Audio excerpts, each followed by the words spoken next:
The Selfish Podcast acknowledges the traditional owners of the land and waters that this podcast is recorded on. Are you overwhelmed? Stuck in survival mode? Do you need to focus more on self and be selfish? Hey beautiful people, it's Chloe and Steph, your hosts of the Selfish Podcast.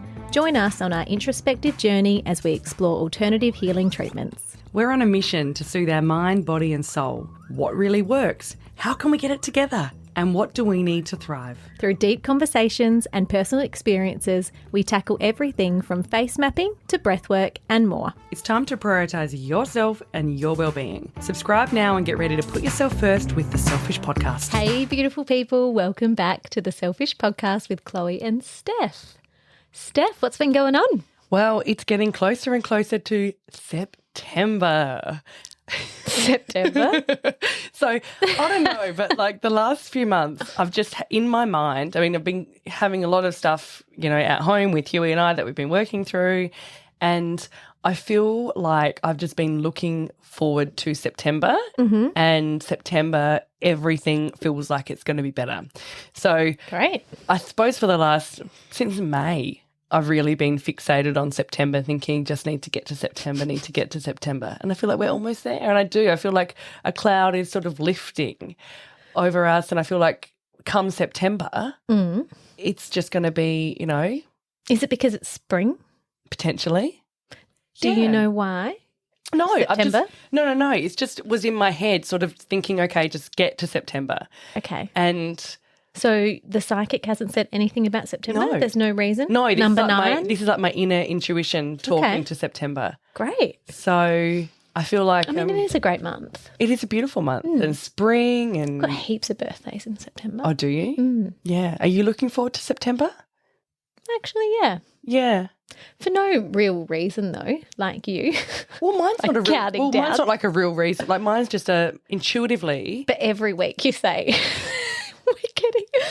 It's nearly September. It's nearly September. Or you're like, that'll be better in September. Yeah. Yeah. I've got a real fixation on it, and I feel like it's coming true. That's awesome. I also love September. I love those whiffs of summer coming in.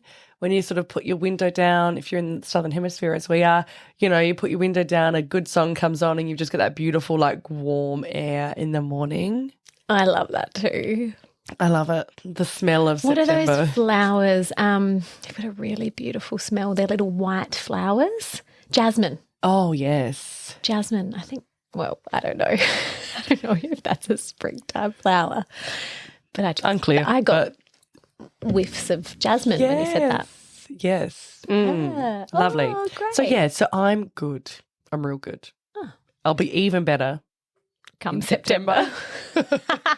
What about you? What's been happening? What's been happening for me? The last few days I've been a bit agitated actually. I do know the reason and I'm not going to share it.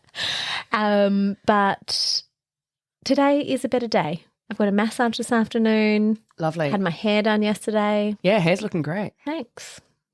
Are you babe. seeing my Vitruvian man? My Vitruvian guy? Yes. Yes. Okay. So I'm keen to. Yeah. I'm a bit nervous about seeing a male masseuse. Yeah. Yeah. No. Oh, I can relate to that, but you shouldn't be nervous. Okay. Just Great. from my experiences with him, he was consummate professional and amazing. Yeah.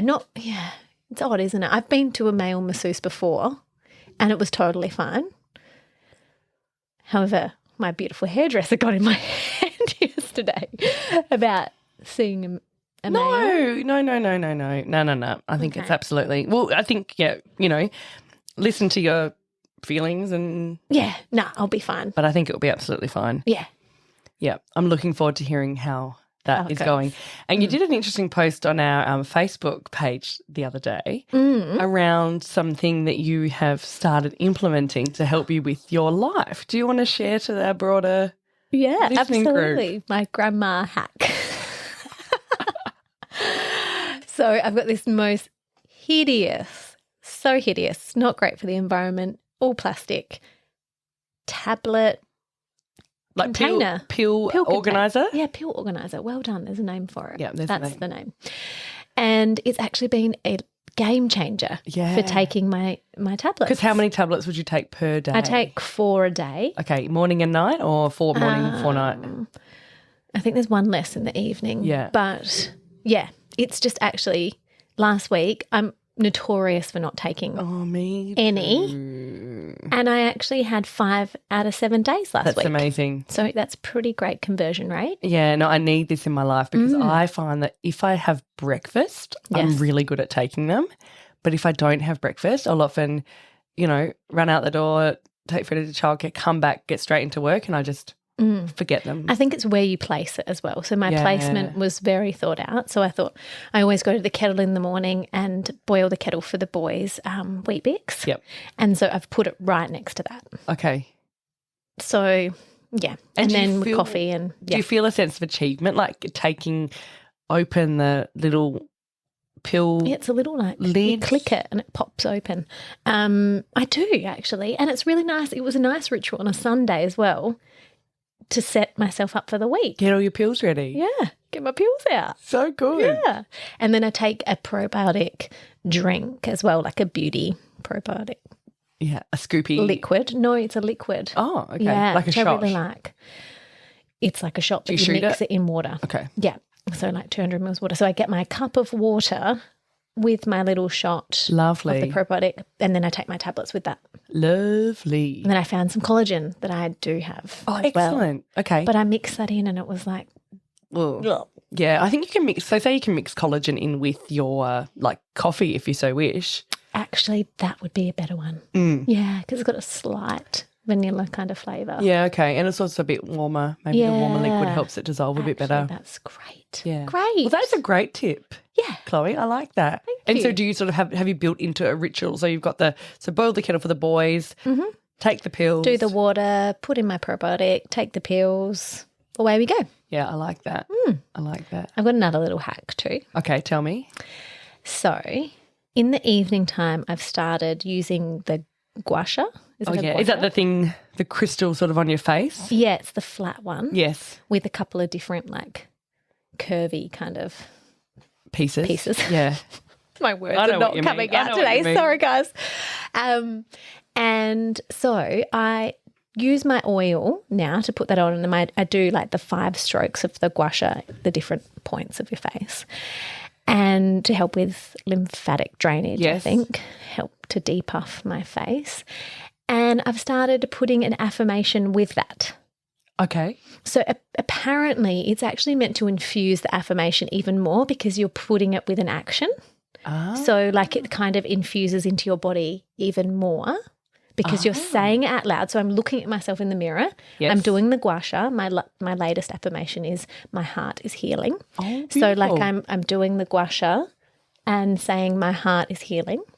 And yeah, that's how I habit stacking 2 things together. Yeah, so you do it just before you clean your teeth. Yeah, so you're putting it with a habit that you do every day. Well, I just do it after. Yeah, you stack it onto a habit that you do every day. Yeah. So I probably haven't associated with my brushing my teeth so much. It's more so I wash my face. Okay. And then I'll do.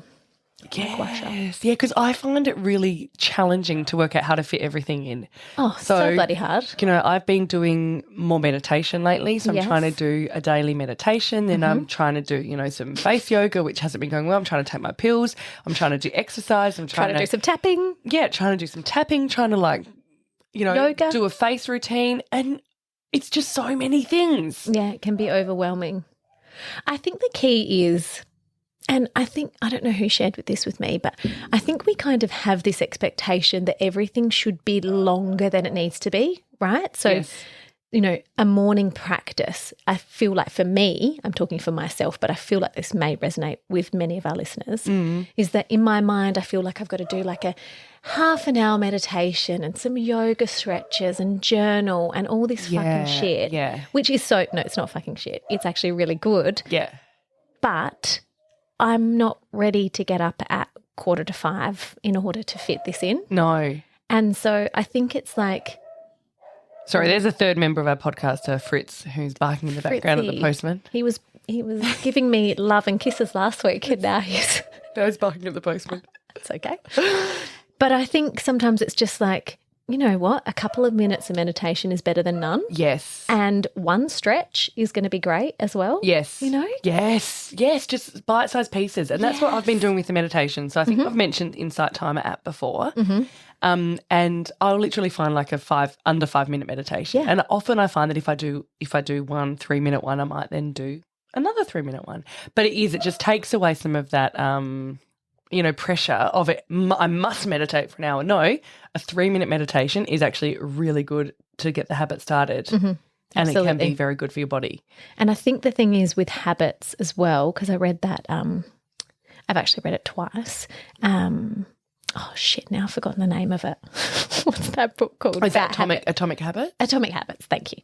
I think it's in that one as well. He says, like, you don't want to miss 2 days in a row. So if you're starting to instill something like a habit in your life, yes, the kind of golden rule is to not miss 2 days. Okay. Because then it really breaks the habit. So it's better to do a smaller bit of meditation, Yeah. So it's better to go like, I'm just going to do a 3-minute meditation instead of my usual 10 or whatever. Yeah. In order to not break that 2-day. Yeah. Yeah, because it can be overwhelming, can't it? Totally. Just one other thing to add. Yeah. And I also I was listening to a podcast the other day and they were talking about this and they said, and I think this is great, that, yes, it's great if you can find a quiet space to do a meditation and you can have your eyes closed and all that kind of stuff. But if you don't have time, you can also listen to it in the car. You can also do it in other times. I've got a walking meditation. Because it's just having that, being aware of that, listening to the words that come in is better than actually not doing it at all. Oh, 100%. Yeah. I've got a walking meditation by Gabby Bernstein that I listened to 4 times yesterday whilst I was walking, and it's amazing. Yes, so good. It's just 10 minutes. Yeah. So I just played over. Yeah, brilliant. Really good. Lovely. Love all those little hacks. Me too. Okay, so the other day I went to one of Freddie's swimming lessons. So Huey was in the pool with him and I thought, you know what, I'll just come along and just watch and see. He just graduated from starfish and is now in periwinkles. And I've got to say, it was so refreshing looking around that pool deck, seeing all of these postpartum bodies, seeing, all of the jiggles and the bits and the, breastfeeding boobs and these imperfect bodies. Yeah. And it was so refreshing. Yeah, it's liberating. So good. And I was thinking, my eyes were like having a visual feast. Like I was just soaking it up and then I turned my head and then a aerobics class was finishing, a pool aerobics class was finishing. So there's all of these, beautiful bodies coming out of the pool who are, 80 plus years old. And again, I was looking hard at all of those bodies and thinking, I want to see more of this. Amazing. Because on Instagram and on, all the TV shows we watch, there's always, one type of body, which is often a very fit, beautiful body as well. But it was lovely seeing so many different shapes and sizes. And I had my sunnies on. You had your sunnies on inside? Why? Just so that no one saw you like gawking at all of these women. Gawking. I was looking in appreciation. I bet you if I was there, I'd be like, get your jaw off the floor. No, I love that. I love this for you. I think it's a beautiful...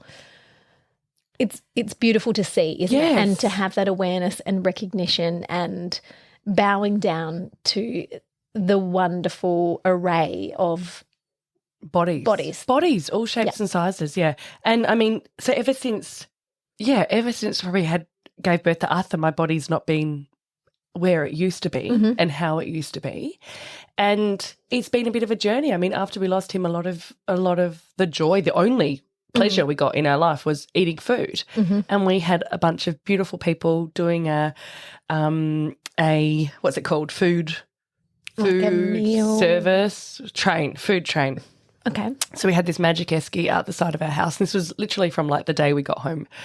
And the magic esky would be filled by like 5 p.m. every day and then would go out to the esky and people would just leave it there so we didn't have to because, trying to interact with people was just not you didn't want to talk to anybody. People would write us like little notes and it was so lovely. And the food was always beautiful and warm and, comforting. And that's what we needed at that time was comfort. And we also were really struggling to work out what to do with leftovers because, you know, your brain is completely cooked when you have something like this happen. You're just absolutely knocked for a six. So Hugh and I would sit there, have a serve each of dinner, and then we're like, but what do we do with the leftovers? Like, we actually really couldn't work out what to do, so we would just eat them because, again, that made us feel good. Yeah. And they tasted so delicious. yeah, so I never lost any of the postpartum weight. I was essentially like the same weight I was when I went into the hospital to give Arthur. I was that same weight until just recently, actually. And I felt like part of it was I didn't want to lose it because then, you know, I don't have a baby to carry around to show that I've gone through this process. So it was holding on to that. I also didn't want to go back to who I was. Like, I didn't, you know, go back to who I was, not that I ever could, but didn't want to go back to that weight previously. There was a big barrier. And I feel like I've some of the work I've been doing with the psychic and a few other things have helped release that, which is nice because now I'm like, yeah, okay, I actually do want to get back to where I was. So how do you think seeing these varied body sizes has helped you on this journey? I think it's acceptance. Yeah, I think it's acceptance because I've got a picture of the weight I used to be and the body I used to have in my head, and sometimes when I look in the mirror and I see like quite a full size 16 and I'm like, hang on, I was never this size before. What's going on? And it's just nice, I suppose, just to see other people and go, you know what, we're all on a journey. I will eventually get to where I want to get to. It might not be where I was, but it will be where I will be. And it's okay. We've each got our own timeframes and we've each got our own journey that we go on. And I think it's kind of unrealistic to expect also, aside of the trauma that you experience, but just for any woman who has given birth, it is probably not appropriate for us to have in our minds that we will get back to that pre-baby body, you know? Well, it's a different body, isn't it? That's right. Even if you get to a similar size, like it's a different configuration. It is. And I mean, definitely. when we did the photo shoot for the podcast a few months ago, like looking at those photos was so hard because in my head I look quite different. You know, I've got like reverse body dysmorphia. You look amazing in the photos. But it's just different. I mean, I was still breastfeeding then. I'm still feeding a bit now, but it's, you know, it's just this narrative that we build in our head, and it's just it was just I don't know. It just sort of hit home when I saw all of these beautiful bodies in front of me of all different shapes and sizes, and I sort of said to myself, Steph, like, we're doing okay. Yeah, we're doing okay. And to have these women out in bikinis and full, you know. There were no bikinis, but there were no bikinis. Well, because there's a kids swimming lesson, so you've got to hold, like, a lot of them had rashies, so you can hold on. The kids can hold on. But I would love to see in bikinis. I'm happy to see a bikini. Often when I've gone to the swimming centre, there's heaps of bikinis. Yeah, as well. Are there? Yeah, well, there you but go. all arranged, so like full. Yeah, yeah. I love that though. Yeah. And it also made me. I was looking through my photos the other day, and I came across an interesting picture that I'd forgotten I'd taken. But it's also just a reminder that I was hoping to give to all of our listeners. So, and because I think this comes back to like just accepting yourself and you know, I look back at photos of myself from a few years ago and I go, oh, I can't believe I thought that I was, you know, insert word about my body here. Yes. I can't believe I thought I was fat or I had like a little pouch or whatever, and look at me now, like, you know, but then maybe in 10 more years I'll go, wow, look at me then. I didn't realise this. Absolutely. X, Y, and Z. So my tip to everyone is go home, strip off and take a shot, a nude selfie. Okay. Or just some kind of artistic shot. Okay. And what are you doing right now? You're going to show me? Yeah, I think so. Because I saw this and I thought, you know what? I was pretty hot. Yeah. But this is like an example. You're hot now. Oh, that is beautiful. Do you like that? It's I love artistic. it. It's quite artistic. And I thought, you know what? I'm glad I took that photo. I've got one similar actually when I was Raph was 6 months and but I think we need to like love our bodies and we might not love them all the time. Yeah, I was like, maybe I'll frame this. Yeah. And why the fuck not? Yeah. Yeah. We shy away from this. Yeah. We feel shameful. I know. But I command everyone, maybe, not just command. maybe a bit intense. Maybe that's a bit intense. I encourage everyone to go. And you know what? You don't have to be fully nude. You could put, you know, have your bathers on. Yeah, have your bathers on, or put a nice bra on and some like high-waisted undies just to, you know. Suck whatever in. you want to do. But I would really encourage people just to, and you might not appreciate that photo now. I did appreciate that photo then. And I appreciate it even more now. I appreciate it. I appreciate it now, and I'll appreciate it later. And you know what? Maybe I will do another photo like that later today. Yeah. And I just think, I encourage you to. Yeah, I encourage you as well. I encourage all of us. Okay. Yeah. Great. That one was just in a mirror, you know. Yeah, just a reflection. Just a reflection, but you could get a tripod set up if you want to. You could get a ring light.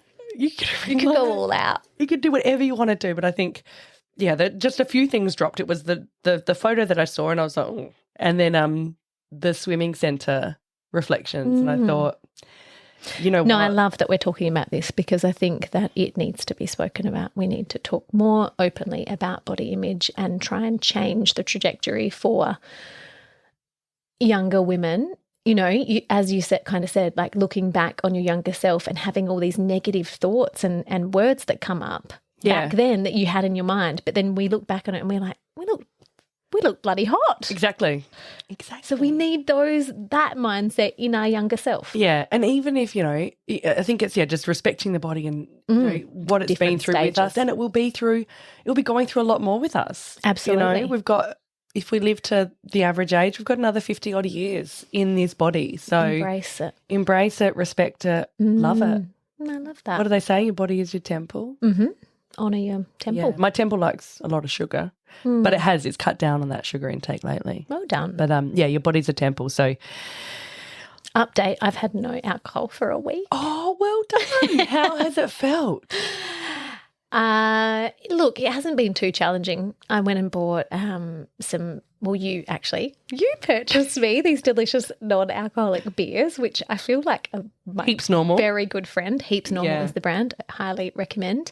And then also have got myself a bottle of non-alcoholic gin. Yes, yes. And how did it feel like? So you've been in situations where other people have been drinking. Yeah. How did that feel? Did you feel pressure, or were you no pressure at all?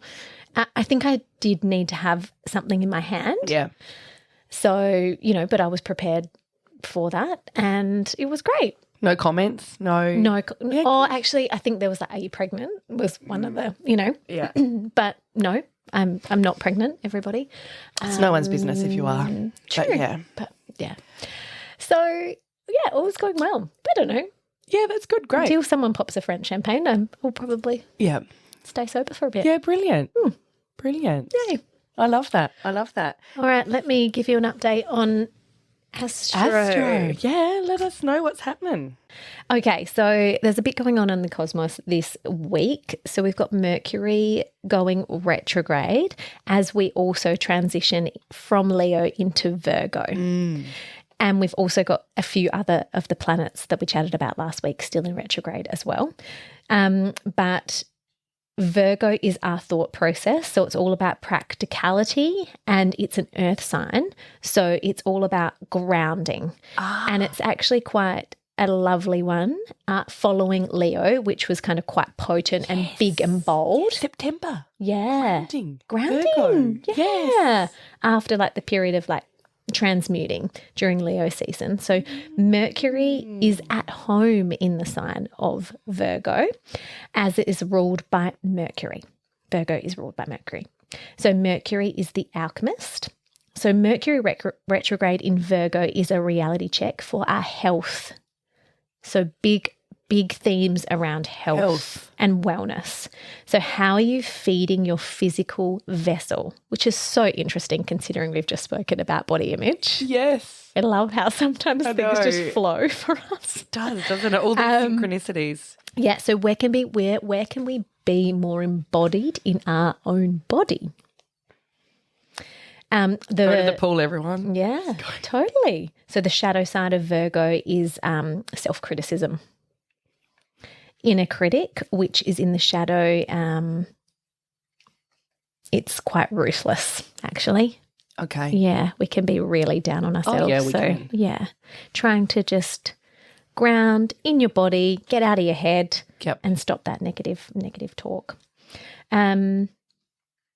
yeah, so surrender, stillness, inwards.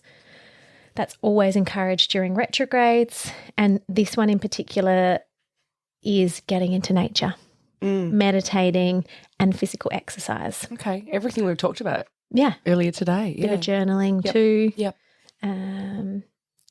Yeah.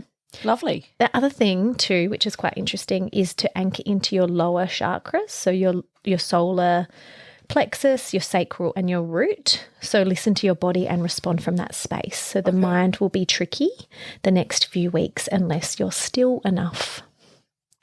Go inward. Beautiful. Love that. Love that. Love it. Also, just a reminder too, with the Mercury retrograde, it's all about communication and travel. So there might be some little glitches with, your laptops, phones, things like that. Maybe give yourself a little bit more time when you're traveling. Okay. Just as a little reminder. Yeah. Awesome. Beautiful. Okay. Welcome, Virgo. All right, let's pull this card. Yes, I have just shuffled if you would like to pull, but if you'd like to shuffle. Okay. This one's speaking to me. We've got the High Priestess. Oh. Have we had her before? I think we might have had her before. She's really stunning. What number is she, my love? She's actually the major. She's one from the major. Okay. Anarka? I don't know how you say it. But she should be at the start. Oh, the there. High Priestess. So keywords: intuition, divine feminine, balance. Affirmation: I am in touch with my divine intuition and I am ready to listen. It's time to prioritize your intuition rather than logic and the conscious mind. The High Priestess wears a horned crown, a symbol of her sacred knowledge and status as a divine ruler. The crescent moon symbolizes her connection with the divine feminine, her intuition and the natural cycles of the moon.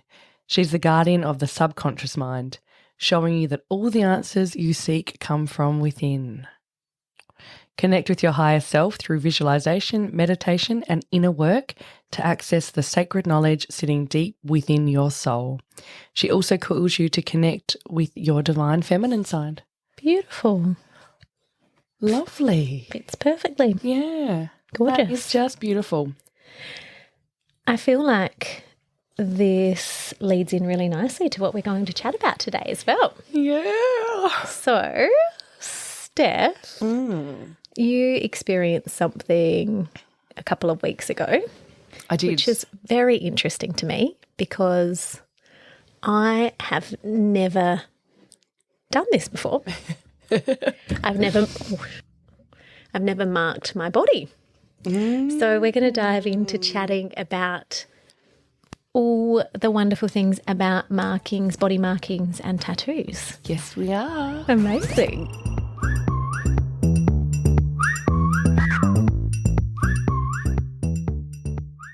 So I'll give a little bit of a insight into some of the history around tattoos, but ancient Egypt and India used tattoos as methods of healing and of methods of religious worship. And humans have marked their bodies with tattoos for thousands of years.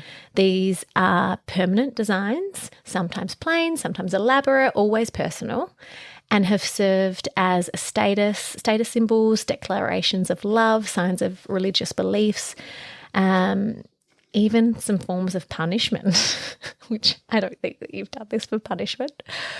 So they've been around for thousands of years, and I'm so eager to hear about your ceremony. Tattoo experience. Yeah. Can you share with us? Yeah.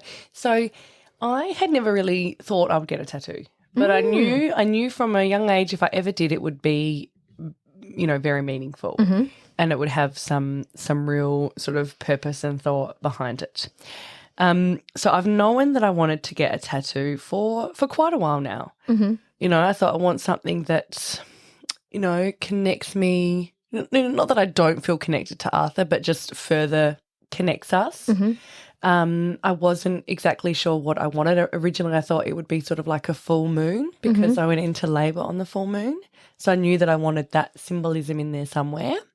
And then I just never really got around to doing it. And then I was pregnant, so I thought I can't get a tattoo while I'm pregnant and all of that kind of stuff. So I just sort of thought, you know what, the timing will be when the timing is right. So I was asking around start of the year, I was asking a few people like, okay, where do you think I should go get a tattoo? Do you have any recommendations? Still thinking it would be a circle. So I thought that circle needs to be perfect. Because if I'm going to look at it every day, I was thinking maybe doing it on one of my fingers. So I could look at it, but it could also be quite private if I wanted it to be. So I thought, okay, I'll get a circle, blah, blah, blah. I'm just noticing other people's markings as well. And I asked around, and someone said to me, he said, oh, Steph, have you heard about this lady who does pokey tattoos, which is basically sort of a very traditional way of doing tattoos. He also refers to it as prison tattoos, but it is done with, sterilized needles and all the rest. Okay. But it isn't done using like a electric tattoo machine. It's more hand poked. Wow. It's a hand poke tattoo, or also known as a stick poke tattoo, which is what they do in prison if they're doing tattoos, which is where and which they would have done thousands of years Correctly, ago. It's traditional. It's the very traditional way of doing it. So I looked into her offerings, and she did something called the sacred ceremony. And I thought that's like, this is such a meaningful piece of a meaningful marking, and I thought this is actually just perfect. So she's got quite a long wait list. So I think I first expressed my interest with her, I think it would have been like back in March. Wow. Yeah. Okay, what's so the month before 6 March? months. Feb, March. Yeah, it would have been Feb, March that I expressed my interest. And there were a few times where she had like spot appointments come available, and I tried to get in and I was too late. I didn't get in fast enough. But I thought, you know what, the timing will be, the divine timing will reveal itself. So back in July, the applications for this sacred ceremony came available. I pretty much saw the story as soon as it came up, because she does a lot of her stuff through Instagram, and I had to fill in a Google form which sort of talked through, okay, what kind of thing will you be doing? What kind of marketing are you after? She does something called intuitive design. So I didn't tell her. I told her the reason behind the tattoo. So I wanted something to sort of symbolize my sun in the stars and my sun on earth and me. I gave her some of those symbols. So the lotus, which I've been seeing quite a bit when I've been meditating, the full moon, the eye, all of these different pieces. And then she came up with the design from there. Awesome. So completely intuitively. Some people actually don't even view it and don't even give her any instructions. They just sort of say, make me a tattoo or make me a marking. And it's all done intuitively. So she meditates on it, and then I was going to ask, do you know what her process is? Yeah. So we didn't go into too much detail on the day, but I believe that she meditates on it, and that sort of she gets told, intuitively, so she's kind of a what to medium do herself. Yeah, in a way, she's definitely connected. Definitely connected to the other world. So I sort of gave her a few different things. She's like, where do you want it? And I was like, I've got no idea, but I know I just want it to be fairly small and fairly dainty, and also private in a way that if I don't want people to view it, they don't have to view it. And I was sort of quite fixated on where it will be. And I think I had the conversation with you so many times, because, she just kept saying to me, Steph, like, trust the process. We will work it out on the day. And I'm like, we can't work it out on the day. I need to know now what's happening and what's going on. I think for your first marking too, it's understandable that you wanted to know. Yeah. Yeah. Well, for me, my body, I haven't marked my body. So I would want to know. Yeah. But you were really brave, and you did, I just trusted the process, without having it defined. Yeah. So she did send me the what's it called? The design on the full moon. Just so I had it like 2 days. Like, I think I had it within the 48 hours of the full moon glow. And so when she sent me the date, I was like, yep, perfect, aligned, full moon, tick. And then she sent me the actual design on the full moon, at the height of the full moon, and I saw it and almost cried, because I was like, oh my God, this is perfect. I don't even know what these elements are, but it's perfect. And she sort of gave me a little bit of insight into that at that stage. But anyway, so decided it, went over to her studio. So it's around a 3 to 4 hour session. And start to finish, it was actually just amazing. I think if I look at like the most transformative things I've done, it would be the psychic, and then this would be This would be next, yeah, or alongside it. And I felt really seismic shifts after having the marking. So it's called a sacred ceremony because, again, tattoos, as you mentioned before, often healing and transformative experiences through a lot of different cultures. So it was bringing that element in. So I walked in, the room was set up just beautifully. There were sort of like 2 cushions on the floor where she was sitting and I was sitting. There were 2 sets of cards, like oracle cards set up. There were all of these crystals. There was some essence going, candles. Like it was just the most magical setting. Was it dark? A dark room? It wasn't too, like there was some natural light coming in. I went at about like 2 p.m. Yeah. On a Wednesday. So, yeah, it was just, some natural light and the breeze, and it was just a stunning day as well. So sat down, we started with the cacao ceremony. Beautiful. And, talked about intentions. She also did a smoke and sound cleansing ritual. We did a meditation, a grounding meditation. I did some massage into my face and, it was actually just a whole process, which was actually incredibly beautiful that she guided me through. Yes. I then pulled some cards. So I got 2 cards, one which symbolizes like death and rebirth, and the other one that was around ceremony. So I was like, oh my goodness, how could you get any more, bang on? And we then, after we'd done, the meditation, it was probably like an hour or 2 of prep to get ready. She then what said, were you wearing? Well, so I wouldn't recommend what I was wearing jeans and a T-shirt. Bit awkward on the floor. Yeah, bit awkward on the floor. So I didn't really think that through. But, yeah. Good to know. Good to know. Not as comfortable, but you know what? I didn't even really care. It was I worked through it. So then it was time for the placement. And I sort of said to her, well, where do you think we should place it? And she said, well, I think it should be on your right side. Why the right side? So right side is your masculine side. But she just said, I'm feeling the right side for you. Yeah. And on like just under my wrist. As it on the side comes towards me. How do you say that? So if you go down your thumb, and then just sort of on that beautiful bit of my wrist. And I said, okay, so why that space? And she goes, that's just where like I've been told it should be. And then we looked up the meridian. So when you are doing a tattoo, it's sort of very similar. In terms of acupuncture, because you're activating those it makes meridians. So much sense. And so that meridian was a large intestine meridian. It harnesses the energy of grief, guilt, depression, and self-worth. And this energy is great to work with because of the power and release of letting go. So as soon as she said that as well, like I hadn't even thought about that part of my body, but I was like, yes.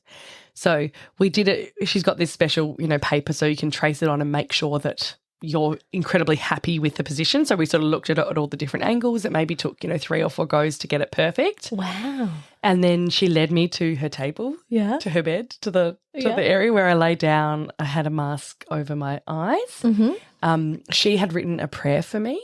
So, which was really beautiful around, I'm ready and open to release the anger and the suffering. It was about becoming at peace with the grief and about healing and growth. And it was just beautiful. So she read that to me and then I closed my eyes and we got moving. So how long did the marking take? Took about an hour. Okay, wow. About an hour. And she sort of said to me, because a lot of the stuff that we'd done beforehand, she was like, often people will have visions in the marking. So as soon as I lay down, like I wasn't worried at all about the pain. Like, yeah, it hurt, but you know what, when you've had this other pain, I don't even care about physical pain. It's nothing. So when I first lay down and there's some beautiful music playing in the background and I was like, okay, hurry up and visualize. Like, just the visualize. What am I going to visualize? Everyone's visualizing. The pressure. So I was just like, shut up, brain. Like, just be quiet. We've got a lot of time here. We're going to be all right. Just, go with it. And so I just let myself, it took a while to just relax into it and ease into it. And I had some beautiful visions. And it was basically just, images that came into my head, which is, I suppose, what a vision is. Yeah. And like visions of ceremony and like women in circles. I felt Arthur with me. He had his hand on my shoulder, and also my mum's sister, who crossed when she was, really young, like in her 30s, late 20s. Yeah, so she was there, and my dad's dad was there as well. I could feel them. Oh, you know in Harry Potter when Harry's about to. Have you watched all the movies? I don't know if I've watched the last one. Yeah, okay. Well, in the last one, spoiler alert, he kills Lord Voldemort. But as he's about to do a spell, all of these people who come around in a circle. It felt like that. Wow. It felt like that. And I had a lot of other beautiful visions as well, of our whole family there together. So like one in the ocean where like I was holding Arthur and Huey was holding Freddie, and we were all just frolicking. But it was just so magical. And gorgeous. Saw so many beautiful things actually, and just felt like, you're doing, you're where you need to be and you're on the right journey. I really strongly felt that.